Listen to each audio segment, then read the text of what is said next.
Já ouviu falar do método DDD? Ainda não? Assista esse vídeo e tire sua própria conclusão. Olá familiares, olá amigos e amigas.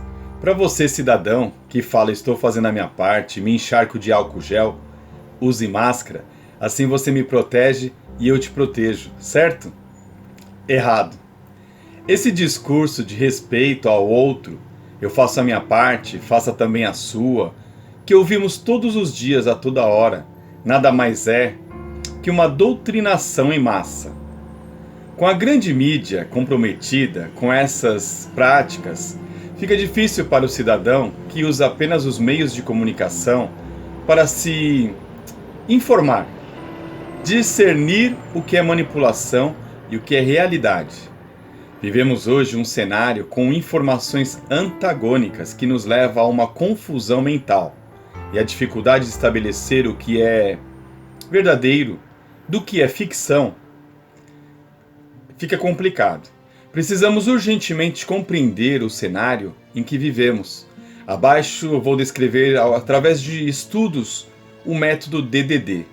Debility, Dependence, Dread. Debilidade, dependência, pavor. É um estudo feito pelo Albert Biderman. Ele tem um livro aí, depois vocês vão estar vendo na descrição. Ele é um psicólogo e ele estudou as técnicas de tortura e doutrinação comunista, conhecida por DDD, expostas no trabalho de psicologia. É uma lavagem cerebral com condicionamento e DDD. O objetivo maior da DDD é, por meio de um amplo processo de lavagem cerebral, tornar a vítima dependente do seu torturador, a partir de um medo constante que lhe faz crer estar mais seguro sob a custódia dele do que em liberdade.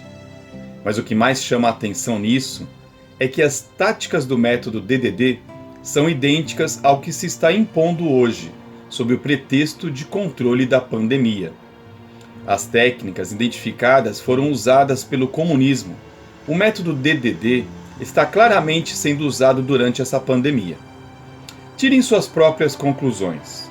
Leiam os 8 passos do método DDD expostos pelo psicólogo americano Albert Biderman e publicados pelo Report Torture de 1972 da Anistia Internacional. A seguir, vou mostrar aqui a manipulação da população usando os 8 passos. Então, uma explicação para a indignação dos brasileiros de bem, esse método DDD, que é debilidade, dependência e pavor, usado na manipulação populacional na pandemia do Covid. Lembrando, eu quero lembrar para vocês que o estudo não é relacionado ao vírus Covid, e sim está relacionado ao método DDD. Eis aí a seguir os 8 passos do método DDD expostos pelo psicólogo americano Albert Biderman e publicados pelo Report on Torture de 1972 da Anistia Internacional. No final desse estudo, eu deixarei aqui as fontes e os sites relacionados às informações. Primeiro, isolamento da vítima. O primeiro passo do método é isolar a vítima e fazer com que ela perca o contato com o mundo lá fora. No nosso caso, particularmente, podemos chamar de isolamento social ou quarentena. Segundo, controlar a percepção da vítima sobre a realidade. O segundo passo é tomar o controle sobre aquilo que ele pensa ou que ela pensa e sobre a sua percepção da realidade. Consegue-se isso detendo o monopólio da informação que será usado para desorientar a vítima já confinada. Com o advento da TV e dos jornais, a capacidade que os donos do poder ganharam de exercer esse controle sobre a mentalidade popular é monstruosa. Basta ligar a TV ou abrir os jornais que você poderá ver essa tática sendo colocada em prática abertamente. Em praticamente todas as padarias, todos os botecos, os restaurantes, as TVs estão sintonizadas numa notícia, numa emissora que está relacionada a uma programação quase que 100% dedicada ao terror e à contagem de cadáveres. Ninguém presta lá muita atenção às vezes, mas em algum momento aquilo tem a capacidade de impactar pelo menos os mais desavisados. Terceiro, levar a vítima à exaustão física ou mental. Muitas práticas podem ser colocadas a serviço do passo 3, desde jogos mentais a torturas físicas. O importante aqui é tirar a vítima do seu eixo e fazer com que ela perca o equilíbrio emocional.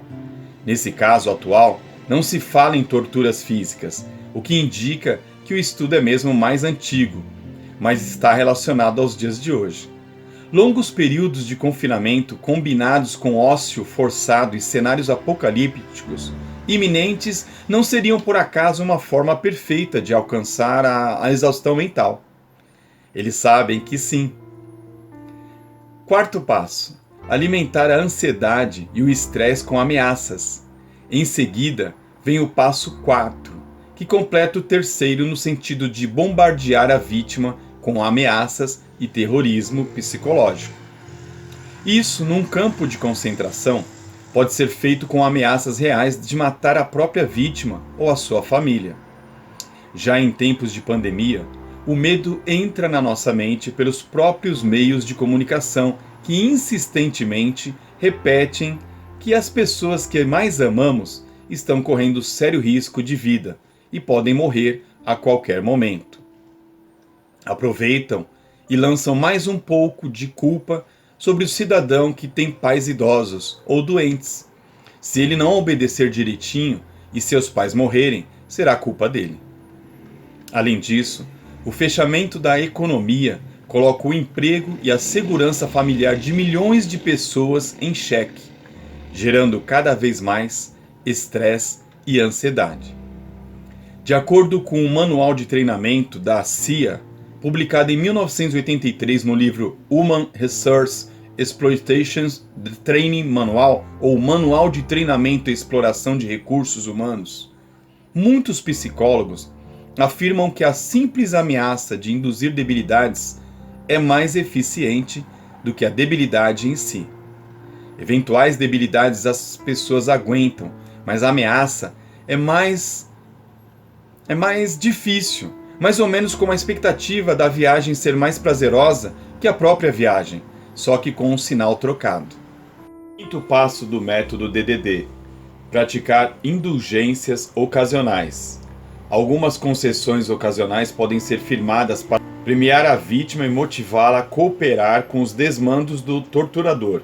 Exemplo: se você usar máscara, passar álcool gel toda hora, não chegar perto de ninguém, medir a temperatura antes de entrar nos lugares, ficar de pé esperando exatamente onde está delimitado no chão, que você pode ficar, sair de casa só para o que for extremamente necessário, voltar direto para casa correndo e cumprir mais 1001 exigências desnecessárias. Nós deixaremos você ir até a esquina comprar pão.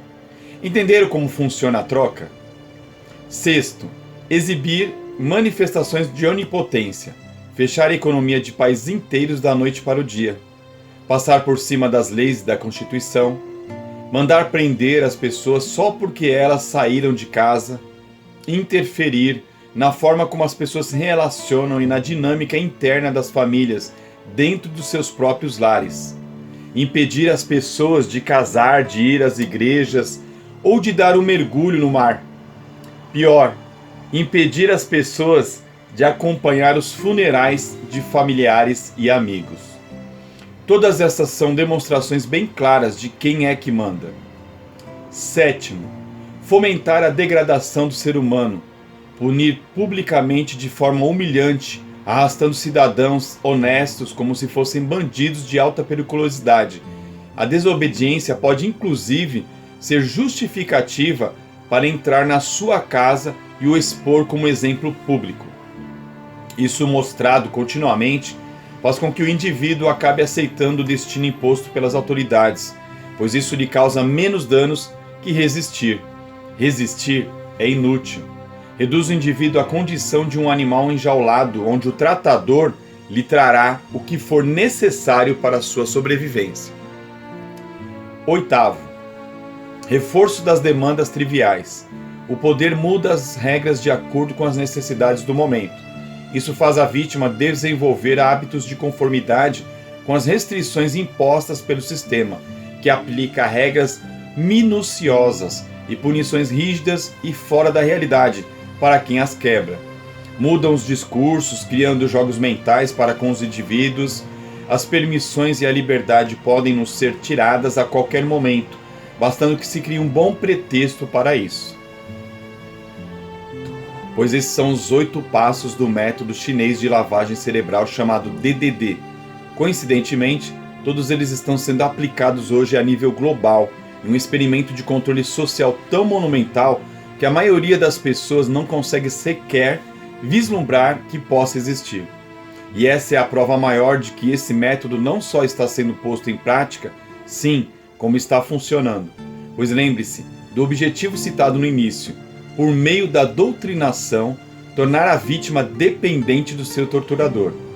2.300 anos atrás, antes de uma religião que existe hoje, descobriram que forçar as pessoas a cobrir o nariz e a boca quebrava sua vontade e individualidade e as despersonalizava.